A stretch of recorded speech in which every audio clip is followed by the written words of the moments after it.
Kamakailan lang lumabas si Jason Tatum sa The Tonight Show starring Jimmy Fallon, kung saan gumawa siya ng matapang na prediksyon para sa darating na NBA season.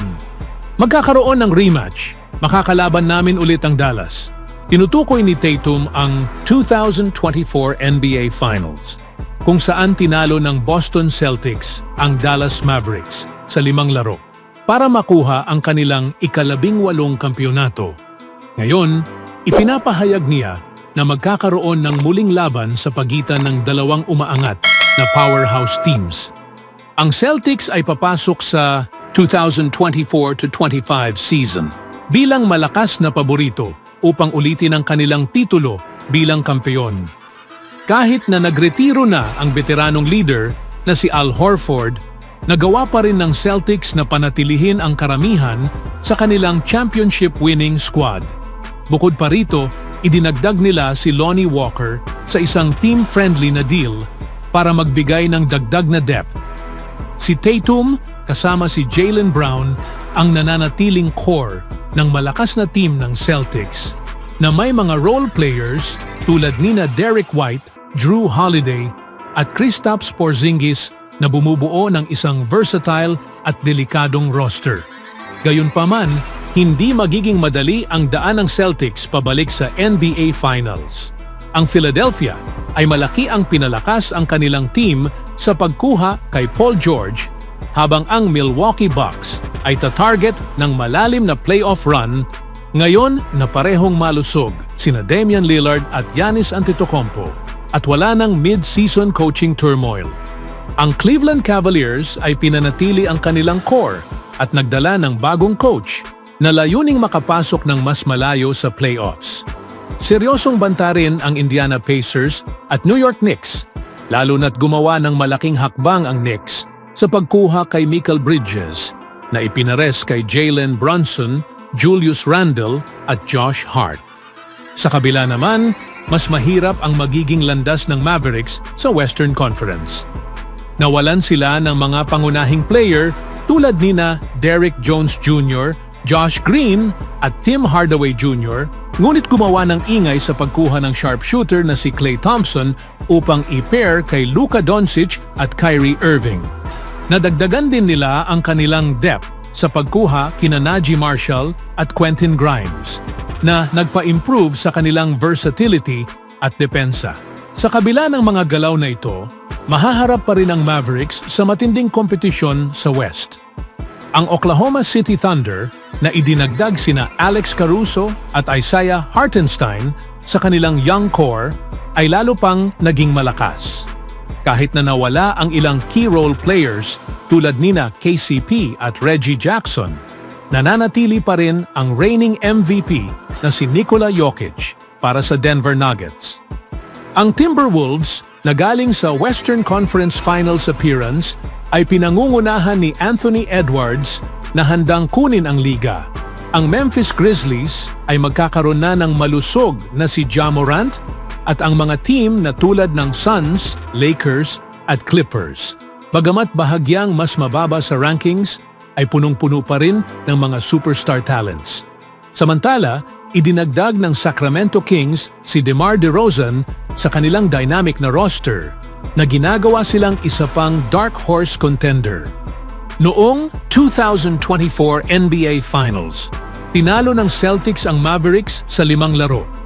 Si Tatum ay naging mahalagang contributor na ipinakita ang kanyang leadership at kakayahan sa pinakamalaking entablado.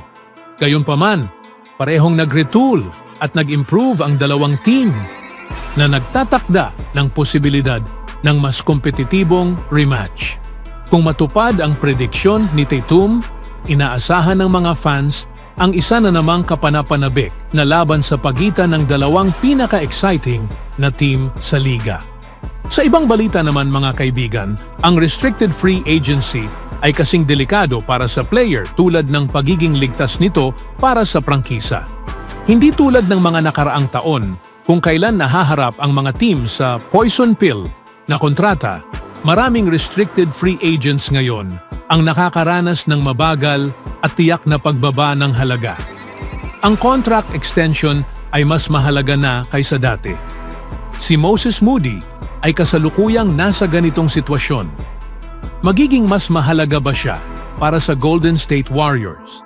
Sa edad na 22-year-old, nasa kakaibang posisyon si Moody.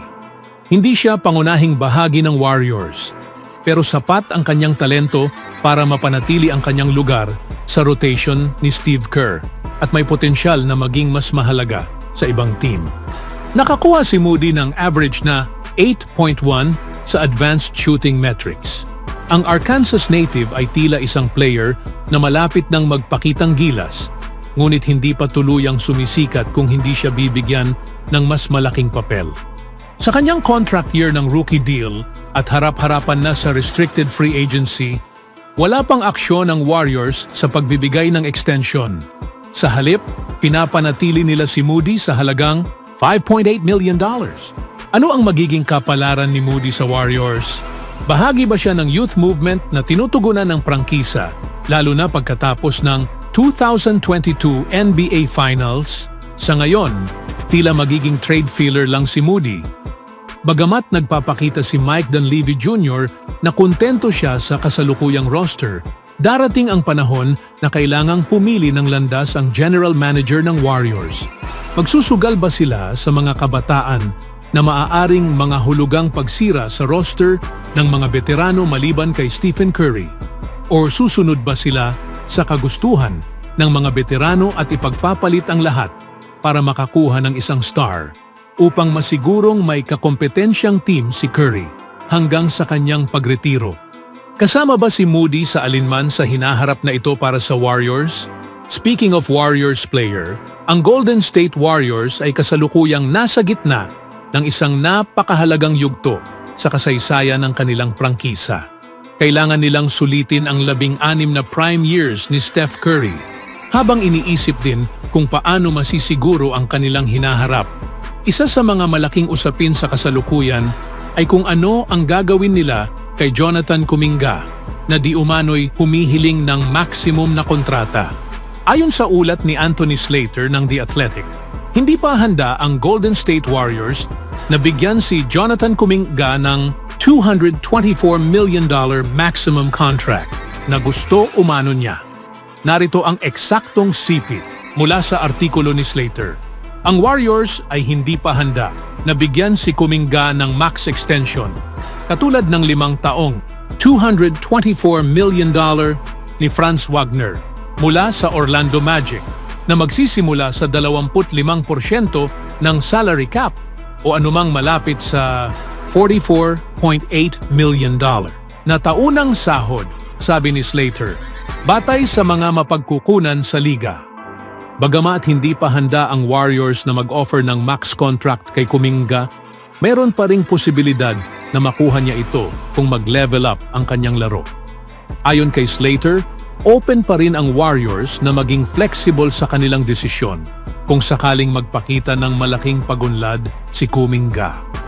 May makatuwirang dahilan para maniwala si Kuminga na maaari niyang maabot ang ganitong antas sa pamamagitan ng isa pang talent leap, sabi ni Slater. Ipinakita na niya ang kanyang talento sa mahabang yugto.